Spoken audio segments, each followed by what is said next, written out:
Glad that you're with us today, as well as those joining us online. I've got what I think is an important message.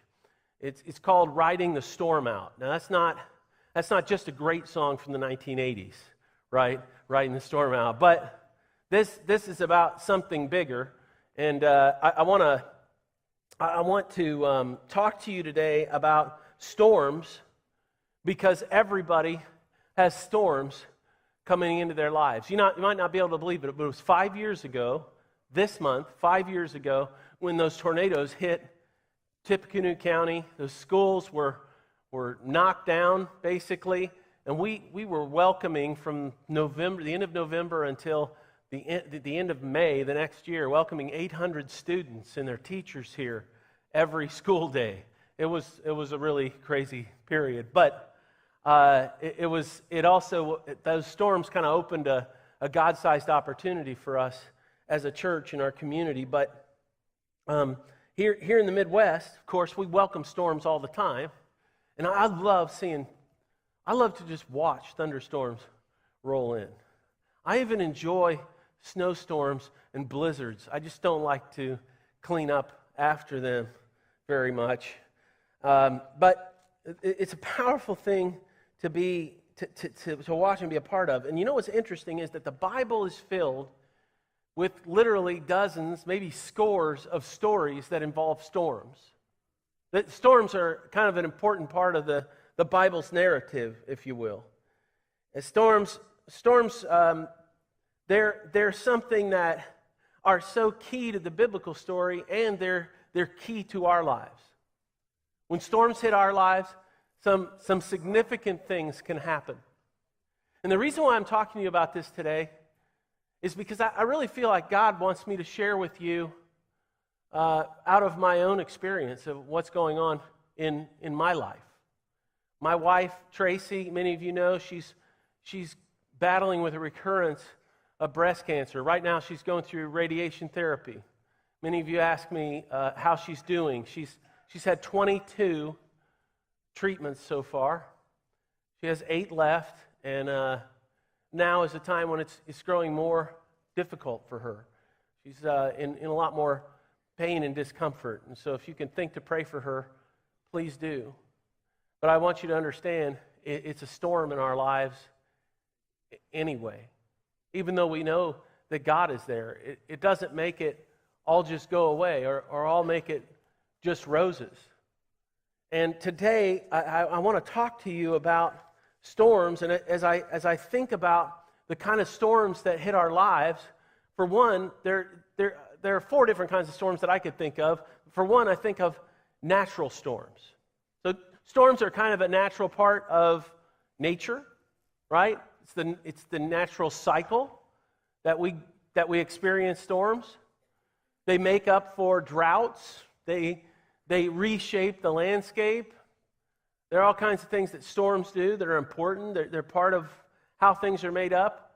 Jesus talked about rain like this. He said that he causes his sun to rise on the evil and the good, and sends rain on the righteous and the unrighteous. Now Jesus, he's talking about rain probably as a blessing here, but you can think of it either way. Whenever you get rain, if there's too much of it, it's certainly not a blessing, or it's a challenge at the very least. But what Jesus is saying here is that no matter who you are, in some ways, no matter how you've lived, storms are coming. Storms coming into your life. Some of you experience storms in terms of your health. Maybe it's been in your finances. Maybe you've experienced storms on your job. Maybe you've experienced storms in the relationships that you care about the most. But I want you to know this. Storms are coming. Whether you're in a storm right now or not, one day a storm is coming. The second kind of storm that I can think of is what I'd call a self-engineered storm. These are storms that we engineer by our own foolishness and disobedience. It's the kind of storm that comes when I know better, but I do the opposite. It's the kind of storm that I would experience a lot when I was growing up. And I would learn time and time again. I don't know why it took so long for it to impact my behavior, but I would learn that somehow my mother knows everything, right?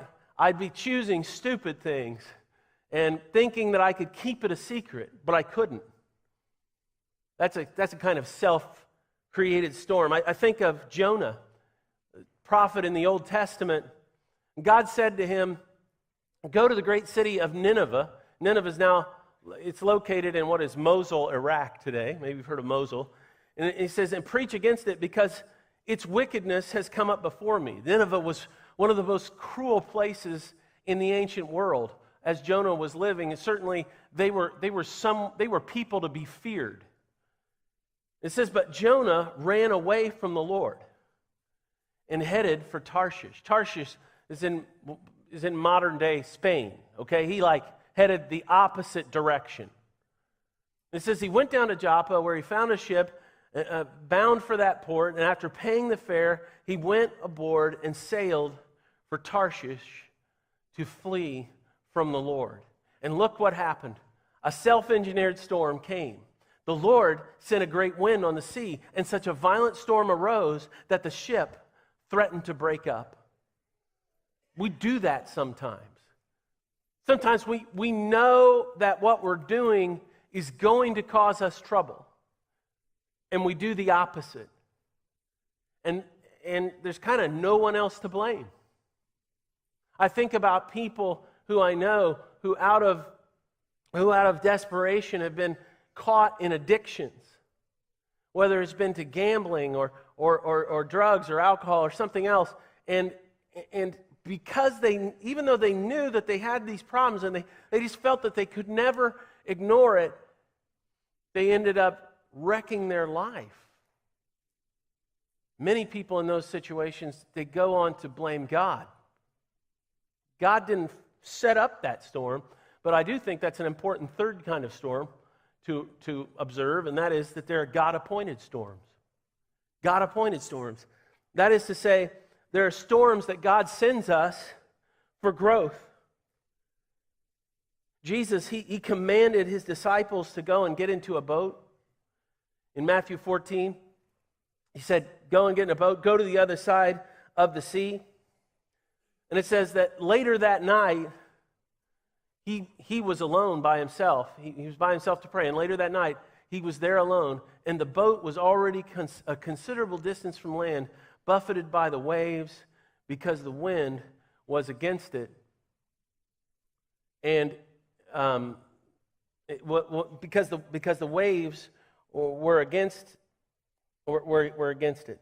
And so in this situation, Jesus sent his disciples alone in their boat out to the other side of the lake because they needed to learn something about God's ability to keep them in the storm.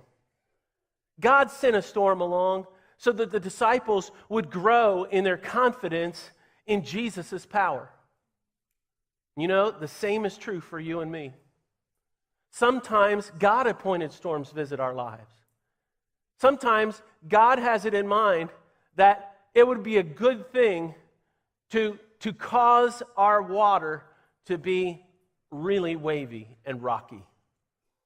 Because we need to figure out in a greater depth how to trust God, even when things aren't going right.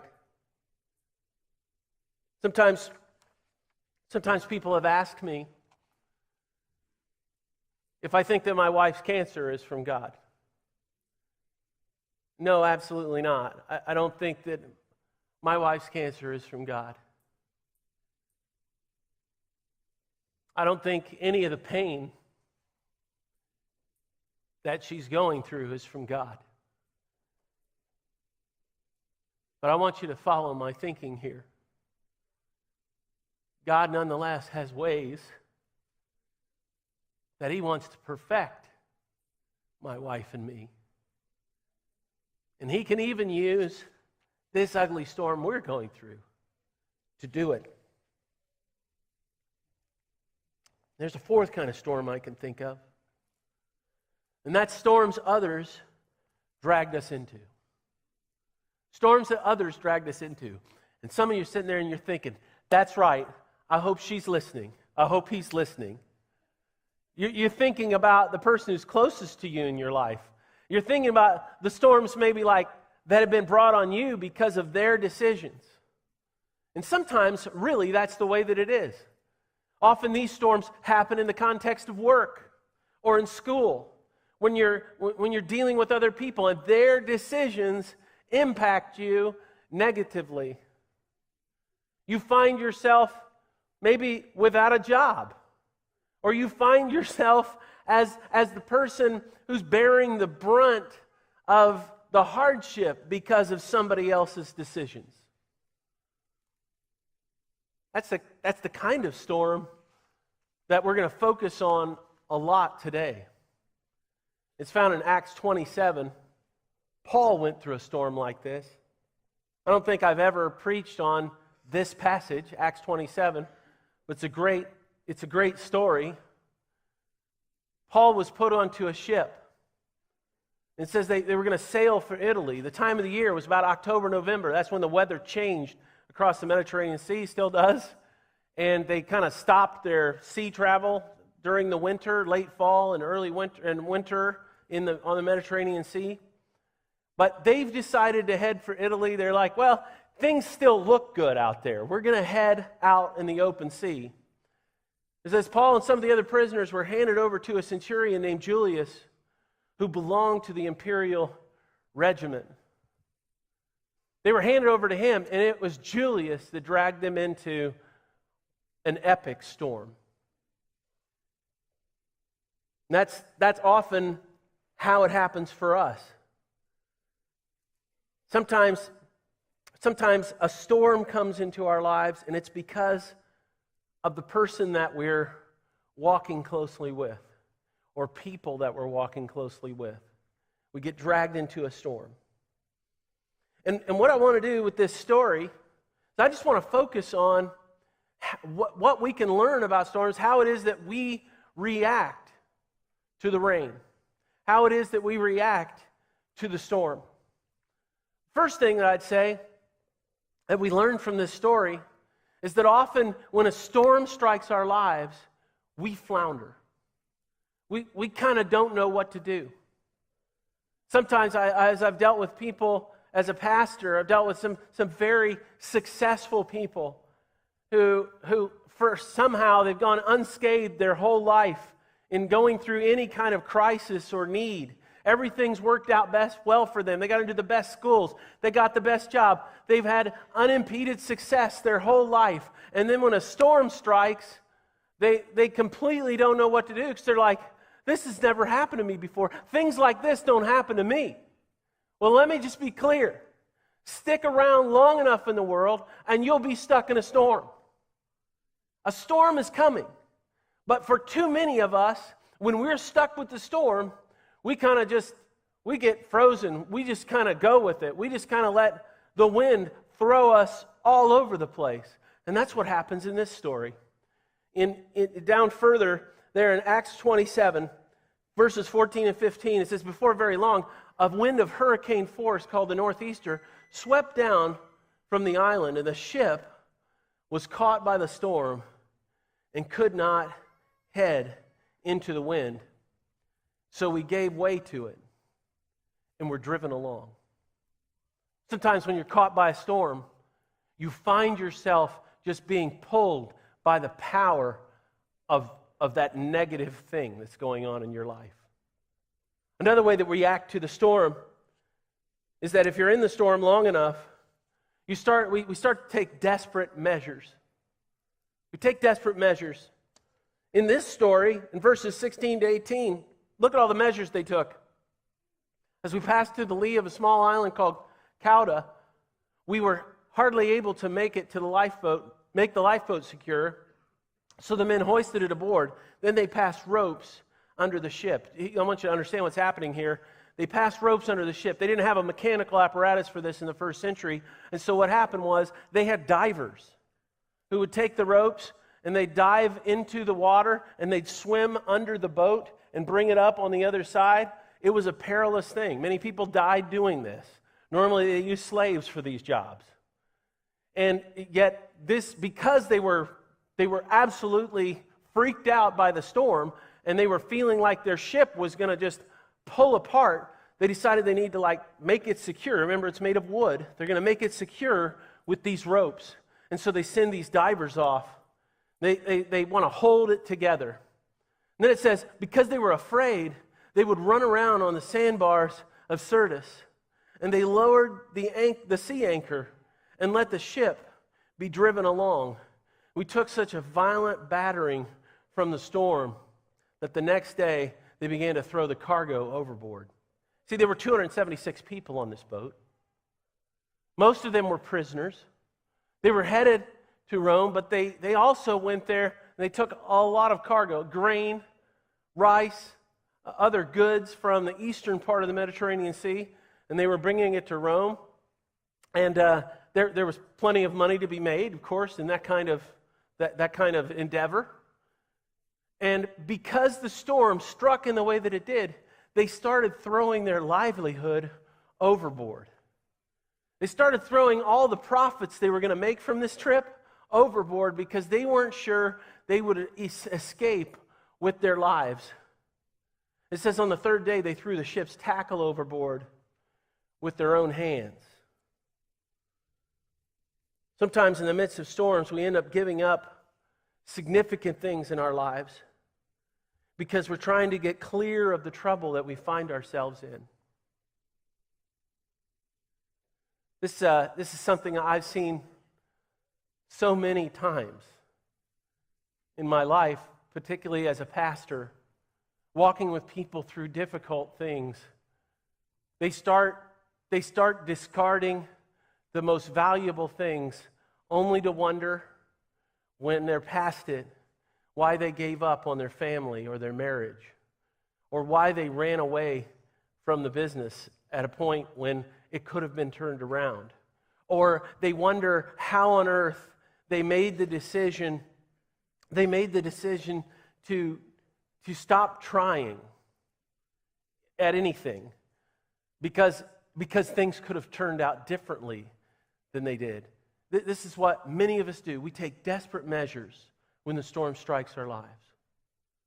The fourth way that we see these people reacting to the rain, reacting to the storm, it's the same thing that we do often in storms. We lose hope. We lose hope. In fact, the story reads like this. It says, when neither sun nor stars appeared for many days, the storm continued raging. And in fact, the story makes it clear these people didn't eat for 2 weeks because that's how intense this storm was. That's how long it was going on. They didn't see the sun or the stars because all they saw were clouds and heavy rain and winds for 2 weeks. They lost hope they lost all hope of being saved. They gave it up. Again, my life as a pastor, I've been there with people. In divorce court, when they're going bankrupt, when they are giving up all hope of any medical answer to their problem. And I've seen it when people give up hope. And what I want you to hear today is I don't know what kind of storm that you find yourself in, but the hope of God never runs dry. The hope that God is there. The hope that God can bring you through. The hope that God can redeem your circumstances. That's something to never give up on. Something else we do as the storm continues to rage, a lot of us, we try to escape. That's what happens in this story. It says this. It says that toward in verse 30, it says, in an attempt to escape from the ship, the sailors let the lifeboat down into the sea, pretending they were going to lower some anchors from the bow. What was going on here? Well, what was going on was that these sailors, they'd all been tested by rough seas before, but this was the worst they'd ever seen. And what happens is that they decide they're going to get on the lifeboat and they're going to do their best to get away from the ship because they think destruction is imminent. And so they decide they're just going to flee. Now they kind of get caught and they let the lifeboat go and they all stick there. But I want you to understand, escaping is something a lot of us do when it comes to storms. Too many people, when they find themselves caught in a storm, they try to escape through some kind of diversionary pleasure. It might be porn, it might be drinking, it might be with drugs, it might be with something else where they just want to get away from the pain and the pressure that they're going through. But just like it's true in this story, it's true in your life. Safety's found when you stick with it through the storm.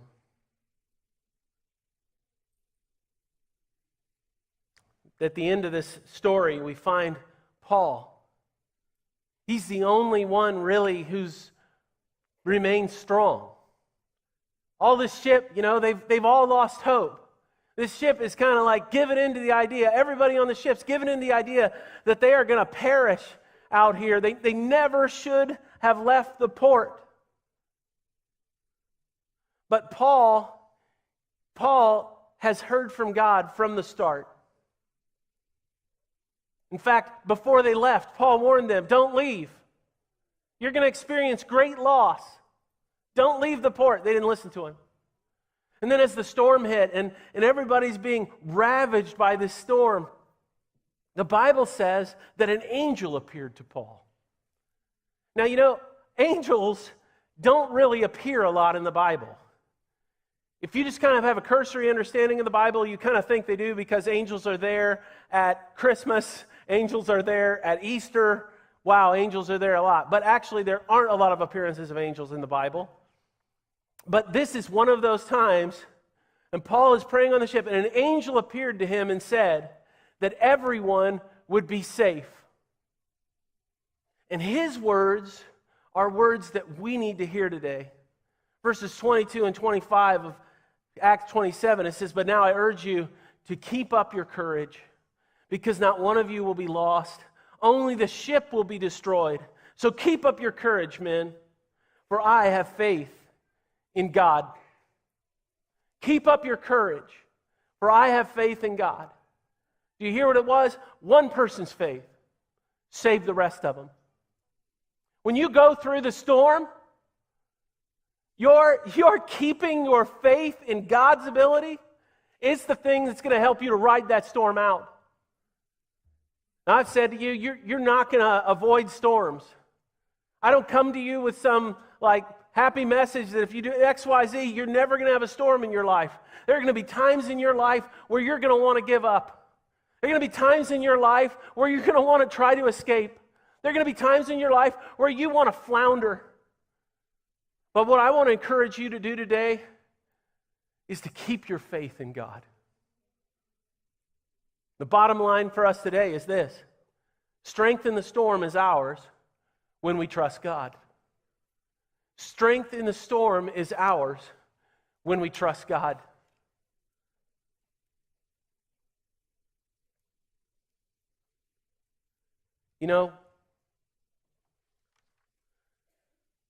I don't know how stormy your workplace is, or how stormy your home is, or how stormy your school is, or wherever it is you spend a lot of time. I don't know if you have a storm going on in your health. Maybe you have a financial storm that you find yourself in the middle of. I don't know. But I really think God wanted me to bring this word to you today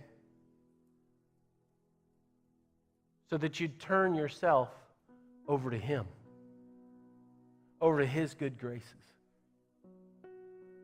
One of the reasons why we give up hope in the midst of a storm, it's because we forget that God is good, that God is faithful.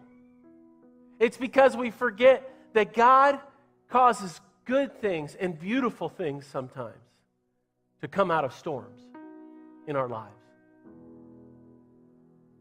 And today we have the opportunity to stand on the rock,